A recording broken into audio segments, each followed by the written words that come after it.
चलिए अब आगे बढ़ते हैं। इसके बाद हमने सीखा कि वाक्य में अपनी भावनाओं को व्यक्त करने के लिए कुछ जगह ठहराव की आवश्यकता होती है। इस रुकने को ही हम कुछ चिन्हों द्वारा व्यक्त करते हैं।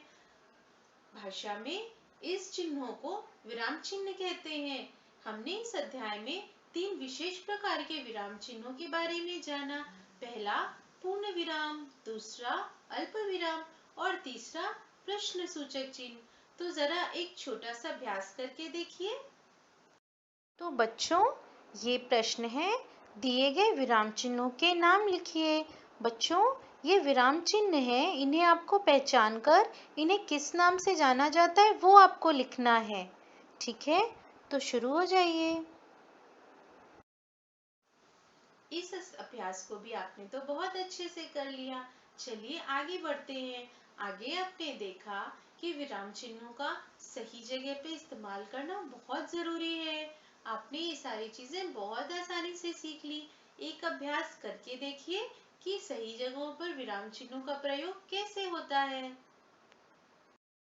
बच्चों, ये प्रश्न है, निम्नलिखित वाक्यों में उचित स्थान पर विराम चिन्ह लगाइए। बच्चों, आप तो विराम चिन्हों के बारे में जान चुके हैं। इन वाक्यों में विराम चिन्ह नहीं लगे हैं।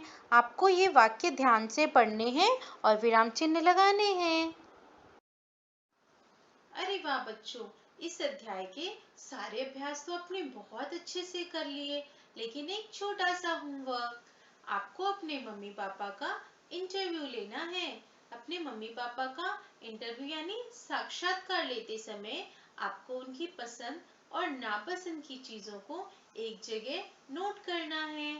ठीक है, नए सत्र में हम फिर मिलेंगे। Bye bye.